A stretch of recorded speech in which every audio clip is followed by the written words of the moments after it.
اللہ تعالیٰ نے یہاں تاکید کے ساتھ کہہ دیا don't give up on people at all. اس میں آپ اپنے آپ کو بھی رکھیے. اگر آپ کو لگتا ہے آپ اتنا قرآن سنتے ہیں, آپ اتنا زیادہ درس سنتی ہیں, آپ کو اتنے احکامات کا علم ہے, پھر بھی میں عمل نہیں کرتی, it's okay. Don't give up on your yourself آپ سے بھی نا امید مت ہو, لوگوں سے نا امید مت ہو, امت سے نا امید مت ہو. یہی اللہ تعالیٰ یہاں اس آیت میں سکھانا چاہ رہے ہیں. آپ کا کام ہے سنتے رہنا, ذکر کا اتباع کرتے رہنا, اپنے لیے لوگوں کو پہنچاتے رہنا, لوگوں تک تبلیغ کرتے رہنا, ان کو وارن کرتے رہنا. آپ کو نہیں پتا کس کا مردہ دل آپ کے کس جملے سے زندہ ہو جائے, کس کا مردہ دل اللہ کے کس کلام سے کھل جائے. جیسے حضرت عمر رضی اللہ عنہ کا دل کھلا, خالد بن ولید کا کھلا, ابو سفیان کا کھلا. آپ کو نہیں پتا کس وقت اللہ کس کا دل کھول دے. Don't give up on people. اچھا اب یہ بتائیں, جب ہم اتنی تاکید کہہ رہے ہیں کہ don't give up on people, سو ایک بات یہاں پر یاد رکھیے گا, پیپل ڈونٹ چینج پیپل. لوگوں کو نہیں بدلتے. کون بدلتا ہے؟ اللہ بدلتا ہے. اللہ بھی کب بدلتا ہے؟ اللہ کب کسی دل کے لیے, کسی بند دل کے لیے, کسی گمراہ دل کے لیے حکم دیتا ہے ہدایت کا, کن فیکون, تو وہ ہو جاتا ہے جب اللہ اس دل کی طلب دیکھتا ہے. سو آپ کا کام ہے پہنچانا, سننے والے کا کام ہے دل کے اندر سے. بعض دروازے ہوتے ہیں جن کا لاک صرف اندر سے کھلتا ہے, آپ باہر سے نہیں کھول سکتے اس کو. دل میں ہدایت کا دروازہ بھی اندر سے کھلتا ہے. آپ کانوں سے سننے سے دل کے اندر تک ہدایت کی انفارمیشن پہنچا سکتے ہیں. اب دل کیسے کھلے گا یہ سننے والے پر ڈیپینڈ کرتا ہے. سو پہنچانے والے کا کام ہے کہ وہ پہنچاتا رہے اور لوگوں کو میسج دیتا رہے. آپ کو نہیں پتا, بعض اوقات لوگ کئی کورسز کرتے ہیں اور نہیں بدلتے. بعض اوقات لوگ 1 گھنٹے کا کسی کا درس, کسی کا کوئی کلاس, کوئی کورس سن کر آتے ہیں اور ان کا نیکی کرنے کا دل چاہنے لگتا ہے. اس لیے نہیں کہ اسپیکر بہت اچھا تھا, نہیں, بس اللہ نے اس وقت ذکر کے سننے کو امپیکٹ فل کر دیا. اس کی کیفیت ایسی تھی اس وقت کہ جس نے دل کھول دیا فوراً. ہماری کیفیت ہوتی ہے نا, بعض اوقات جب آپ بہت زیادہ ڈپریس ہوں, بعض اوقات جب آپ بہت زیادہ اداس ہوں, بعض اوقات جب آپ کے اوپر کوئی بھی کرائسس آئے ہوئے ہوں اور آپ قرآن سنتی ہیں, سو آپ کا دل چاہتا ہے کہ میں نیکیوں میں دوڑنے لگ جاؤں, میں چھوڑ دوں دنیا کو, میں مت رکھوں ایکسپیکٹیشن لوگوں سے, میں لوگوں کی طرف مت دیکھوں عزت کے لیے, میں لوگوں کے سامنے مت پریشان ہوں, میں اپنے ایموشنز کا ریموٹ کنٹرول لوگوں کے ہاتھ میں مت دوں, بس میں ایک اللہ کے ساتھ جڑ جاؤں. اور یہی کیفیت اور یہی موومنٹ ہوتے ہیں جب اللہ تعالیٰ اس دل کو ہدایت کے لیے کھول دیتا ہے. سو یہاں پر بھی یہی چیز لائی کہ اللہ دل کی تڑپ دیکھتا ہے اور اللہ مردہ دل کو زندگی دے دیتا ہے. بس یہی وجہ یہاں مینشن کی. اور آپ کو اب تک اس پورے سینیریو میں جو آیات آئی ہیں اس میں جو دل نہ کھلنے کی وجہ ملتی ہے یا جو آپ کو احادیث سے ملتی ہے, اس میں 2 بڑے فیکٹر ہیں. قریش کیوں نہیں ہدایت کے لیے دل کھول رہے تھے؟ ایک وجہ کیا تھی؟ تکبر تھا. کس چیز تکبر کیوں تھا؟ اس لیے کہ دنیاوی پوزیشن کی وجہ سے تکبر تھا. سو دنیا کی محبت جس کو آپ تکبر کہہ رہے ہیں. دوسرا, آپ کو تاریخ سے پتا چلتا ہے کہ اس وقت کے اندر انسانیت میں جتنے بھی مذاہب تھے سب میں کسی نہ کسی فارمیٹ کا, معاد کا, آخرت کا کانسیپٹ تھا. یہ جو قریش تھے یہ آخرت کے کانسیپٹ سے بالکل غافل ہو چکے تھے, یہ بالکل بھول چکے تھے آخرت کے کانسیپٹ کو. تو جب انسان آخرت کے کانسیپٹ کو بھول جاتا ہے تب بھی انسان جو ہے اپنے آپ کو ہدایت کے راستے پر لا نہیں پاتا. یہی قریش جن کے الفاظ کو قرآن نے سورت الجاثیہ کی آیت نمبر 24 میں ریپیٹ کیا ہے, یہ کہا کرتے تھے ما ہیا الا حیاتنا الدنیا نموت و نحیا وما یہلکنا الا الدہر. ہماری دنیا کی زندگی کچھ نہیں ہے, زندہ ہونا, ہم زندہ ہوتے ہیں اور ہمیں موت آ جاتی ہے, اور ہمیں کیا ہلاک کرتا ہے؟ زمانہ ہلاک کرتا ہے. بس ایک ٹائم گزرتا ہے, ہمارا ٹائم پورا ہو جاتا ہے تو ہم مر جاتے ہیں. اللہ نے کیا جواب دیا؟ خود نہیں مرتے, دہر نہیں مارتا. دہر کہتے ہیں زمانے کو, وقت کو. ٹائم ایلیمنٹ تمہیں کل نہیں کرتا, جیسے ایک کتاب میں ایک مرتبہ میں نے پڑھا، انہوں نے کہا کہ کبھی بھی یہ مت سوچیں کہ آپ کسی بیماری سے مر جائیں گے. اگر آپ کو کوئی بیماری لگ بھی جاتی ہے تو بھی کبھی اس بات پر پریشان نہ ہو کہ بیماری سے میں مر جاؤں گی. یہ آپ کو بڑا ایک تھراپیوٹک جملہ ہے. آپ بیماری سے نہیں مرتے. کیسے مرتے ہیں؟ جب وقت آتا ہے تو آپ مر جاتے ہیں. It's very relaxing actually. ورنہ تو انسان بیماری کے بعض لوگوں کو ذہنی طور پر ایک تکلیف ہوتی ہے، اور خاص طور پہ میڈیسن پڑھنے والوں کو بعض لوگوں میں ہوتا ہے. وہ کہتے ہیں ہم جس ڈیزیز کے بارے میں پڑھتے ہیں اس کے سمٹمز ہمیں اپنے اندر نظر آنا شروع ہو جاتے ہیں. آپ کے آس پاس بھی ایسے لوگ ہوں گے. سو اگر آپ اس پوائنٹ آف ویو سے میڈیسن پڑھ رہے ہیں یا آپ میڈیسن پڑھنے والے ہیں، آپ کا مائنڈ سیٹ یہ بن گیا ہے، سو اس سے بڑا کوئی آپ کی زندگی میں امتحان نہیں ہو سکتا. اپنے آپ کو تسلی پر رکھیے. ہر انسان، ڈاکٹر ہو یا نہ ہو، کوئی انسان کسی بیماری سے نہیں مرتا. جب اس کا وقت آتا ہے وہ مر جاتا ہے. اللہ تعالیٰ نے یہاں یہی بات کہی، زمانہ نہیں ہلاک کرتا. ان ہم ہی نحیی الموتى. جیسے ہم موت دے دیتے ہیں ایسے ہی ہم مردوں کو زندہ بھی کر دیتے ہیں. اور میرے پاس اس وقت تو اس کا ٹائم نہیں ہے، لیکن آپ نے اس کے بارے میں احادیث میں بھی آتے ہیں، اور اب تو الحمدللہ سائنس اس کو پروف کر چکی ہے. انسان کی جو سپائن ہوتی ہے، جو بیک بون اس کی ہوتی ہے، اس کے بالکل اینڈ پہ اس کی ایک ٹیل بون ہوتی ہے، کاکسس بون. یہ آپ کی کبھی بھی ڈیکمپوز نہیں ہوتی ہے.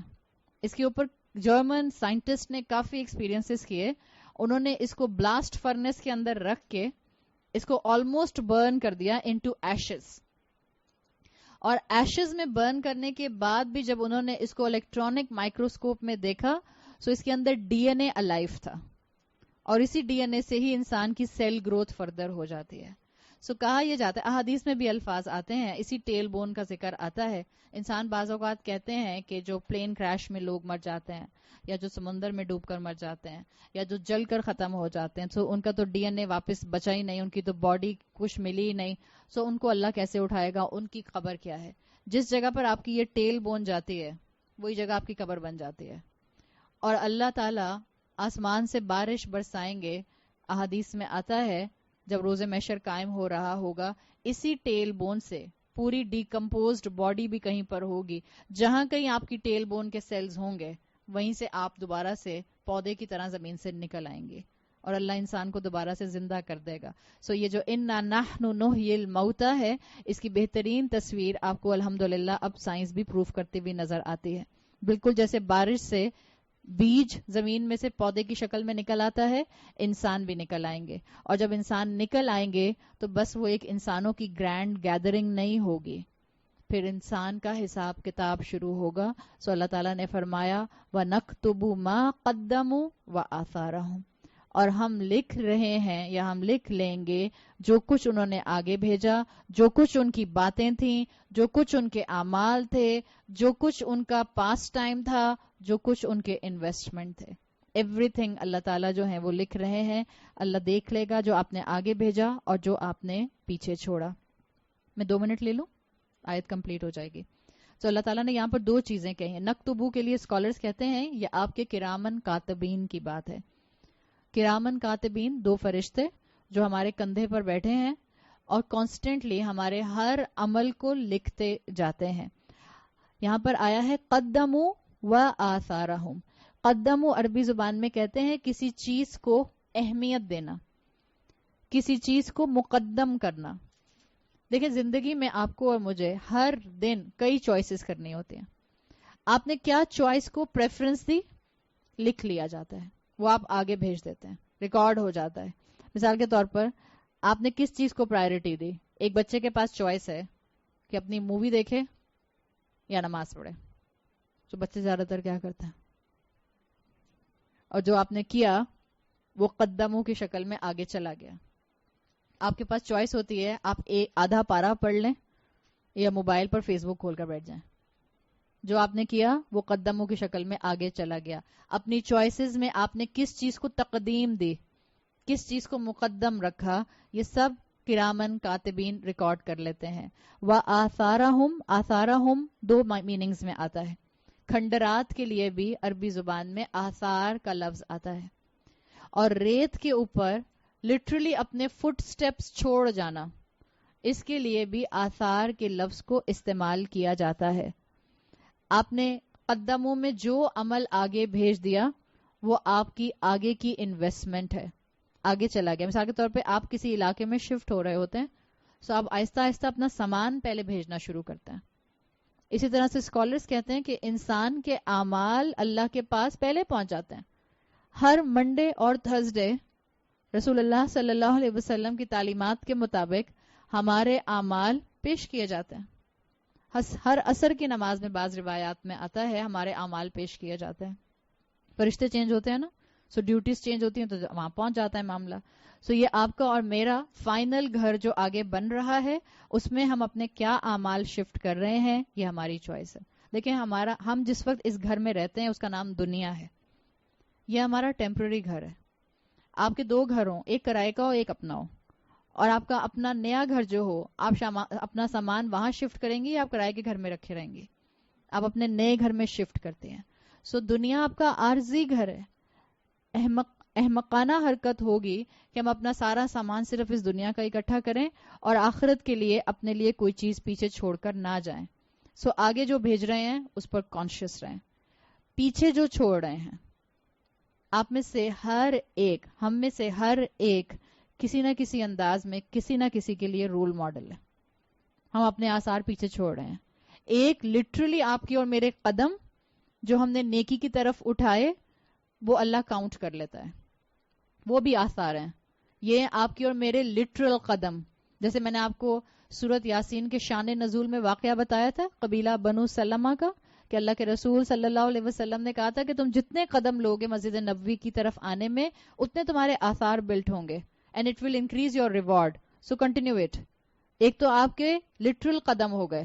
اسی لیے زیادہ تر کہا جاتا ہے, اور میں ہمیشہ کہتی ہوں کہ واٹس ایپ کی کلاسز یا ریکارڈنگ سننا بہت اچھی بات ہے, بٹ اگر مجبوری ہے تو سنیے, ورنہ ایک عمل نیکی کا آپ بھی کر رہی ہیں سننے والا, اور ایک واٹس ایپ کا لسنر بھی کر رہا ہے, لیکن آپ کا ثواب کئی فولڈ بڑھ گیا, بیکاز آپ قدم جو استعمال کر کے آئی ہیں وہ قدم آپ کے آثار ہیں.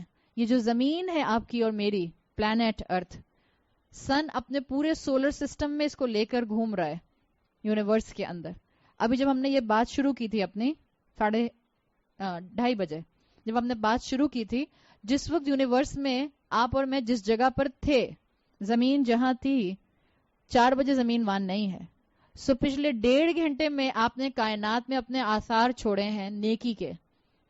سو بہتر یہ ہوگا کہ آپ اپنے آپ کو کانسٹنٹلی یونیورس کے آثار میں بھی رکھیں, ایک جگہ پر دنیا میں بیٹھے بیٹھے, اور جتنے قدم آپ زندگی میں فزیکلی لے سکتی ہیں نیکی کی طرف وہ لیجئے, تاکہ آپ کی گواہی بن جائے. سو ایک تو یہ آپ کی اپنی ایفرٹ ہے, اور دوسرا آپ کے آثار ہیں جو لوگ آپ کو فالو کرتے ہیں, جو اولاد آپ کو فالو کرتی ہے, جو لوگ آپ کے لیے جو ہیں وہ یا تو صدقہ جاریہ بنتے ہیں یا اللہ نہ کرے عذاب جاریہ بنتے ہیں. قرآن اس طرح سے میری اور آپ کی زندگی کو ری شیپ کرتا ہے. اپنی اولاد کو جتنی نیکیاں سکھا سکتے ہیں سکھائیے, اس لیے کہ آپ کی سکھائی ہوئی نیکی آپ کی اولاد آپ کے لیے صدقہ جاریہ بنے گی. اور جتنے انسانوں کو اچھی بات سکھا سکتے ہیں سکھائیے. مرنے کے بعد والدین کے لیے اولاد اگر حج کرتی ہے, عمرہ کرتی ہے, صدقہ کرتی ہے, سو والدین کو اس کی نیکی ڈائریکٹ پہنچتی ہے اللہ کے رسول صلی اللہ علیہ وسلم کی احادیث کے مطابق, اور دعا بھی اس میں آتی ہے. 4 چیزیں آپ نے فرمائی ہیں. اکثر ہم کہتے ہیں اصال ثواب کے لیے کیا کریں, یہ 4 کام اپنا معمول بنا لیجئے اگر آپ کر سکتے ہیں. آپ والدین کے لیے حج کر سکتی ہیں, دعا کر سکتی ہیں, ڈیزیزڈ والدین کے لیے عمرہ کر سکتی ہیں, اور کانسٹنٹ آپ ان کی طرف سے صدقہ کر سکتی ہیں. اسلام اس کی اجازت دیتا ہے. اس کے علاوہ اولاد کی ہر نیکی کا ثواب والدین کو پہنچتا ہے. کیوں؟ اس لیے کہ قرآن کہتا ہے سورۃ نجم آیت 39 میں, وَأَنَّ لَيْسَ لِلْإِنسَانَ إِلَّا مَا سَعَى. آپ نے اولاد کو نیک بنانے کی کوشش کی تھی, اللہ آپ کی نیکی کے آثار باقی رکھے گا. سو جتنا لوگوں میں نیکی پہنچا سکتے ہیں نیکی پہنچائیے. آپ کا انتقال ہو جاتا ہے, کسی انسان کو آپ نے اچھی بات سکھائی تھی, جب تک وہ انسان اس پر عمل کرتا رہے گا, جب تک آپ کی بات کا امپیکٹ اس کے اوپر رہے گا, آپ کو اس کا ثواب ملتا رہے گا. ایک اندلوس کے شاعر نے کہا تھا, تِلْکَ آثَارُنَا تَدُلُّنَا عَلَيْنَا فننظر بعضنا الی الآثار. یہ مت دیکھیں کہ اپنی اولاد کے لیے پیچھے کیا دلیل کیا وراثت چھوڑ کر جا رہے ہیں. یہ سوچیں کہ اپنی اولاد کے لیے کیا آثار کیا لیگیسی چھوڑ کر جا رہے ہیں. اللہ تعالیٰ مجھے اور آپ کو اپنی اولادوں کے لیے بہترین اسلامک لیگیسی چھوڑ کر جانے والوں میں شامل فرمائے.